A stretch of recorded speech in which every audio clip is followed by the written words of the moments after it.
শবে মেরাজের নামাজ কয় রাকাত এবং পড়ার পদ্ধতি কি? শবে বরাজের নামাজ আছে ভাই, এবং রাকাতও আছে, আমরা অনেকে জানি না। শুনেন না, আজকে শবে মেরাজের নামাজ হলো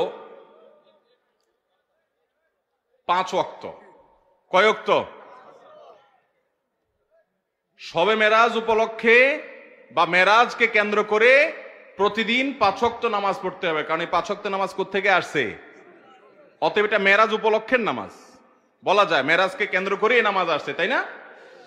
অতএব মেরাজের নামাজ বলতে যদি কিছু থাকে তাহলে সেটা হলো কোন নামাজ? 5 ওয়াক্ত নামাজ। আর 5 ওয়াক্ত নামাজের রাকাত সংখ্যা নিয়ম তো জানা আছে, তাই না? অতএব তাহলে আর মেরাজের নামাজের আলাদা নিয়ম না বললেও চলবে। আমাদের দেশে অনেকে মনে করেন না, মেরাজের রাত্রে আলাদা নামাজ আছে, 2 রাকাত 2 রাকাত করে এত রাকাত, এই সূরা এতবার, ওই সূরা এতবার, এরকম কোন নামাজের কথা হাদিসে বর্ণিত হয় নাই। নবী করিম সাল্লাল্লাহু আলাইহি ওয়াসাল্লামের মেরাজ হয়েছে সেটা সত্য, বরং মহাসত্য। তার ইসরা হয়েছে সেটি সত্য, মহাসত্য। কোরআনে আয়াত আছে, অস্বীকার করলে ঈমান থাকবে না।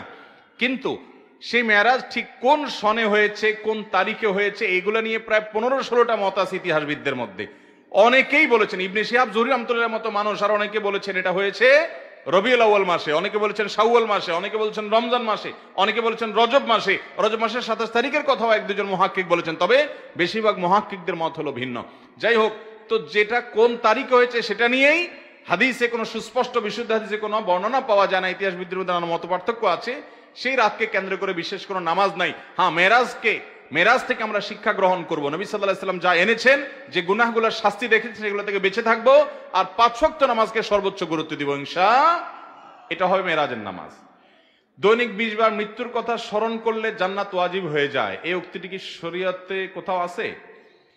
দৈনিক 20 বার মৃত্যুর স্মরণ করার কথা, এটা করলে জান্নাত যাওয়া যাবে না, এরকম কোন কথা কোরআন হাদিসে কোথাও আছে বলে আমার জানা নাই। তবে হ্যাঁ, মৃত্যুর স্মরণ বেশি বেশি করে করতে হবে। আকসিরু হাদিমিল লাজ্জাতিল মাউত, সকল স্বাদ থেকে মানুষের সম্পর্ক ছিন্ন করে দেয় যে মৃত্যু, সেটা স্মরণ বেশি বেশি করে করো।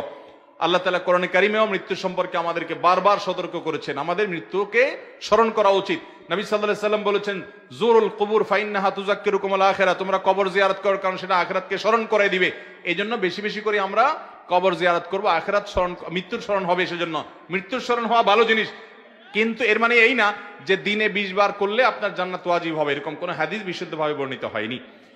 ওযুর পরে পায়ে পানি দিতে হয়, কিন্তু আমার পায়ে পানি দেওয়া নিষেধ, আমি কি করব? অজুতে পানি দিতে হয়, অজুর পরে না। অজুর সর্বশেষ কাজ পানি, পাও ধোয়া পানি দিয়ে।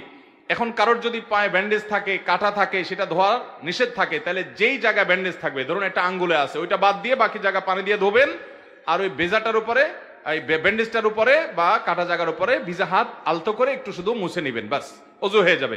এটা হাতেও হতে পারে, পায়েও হতে পারে, যে কোনো জায়গায়। এভাবে করলে আপনার অজু হয়ে যাবে।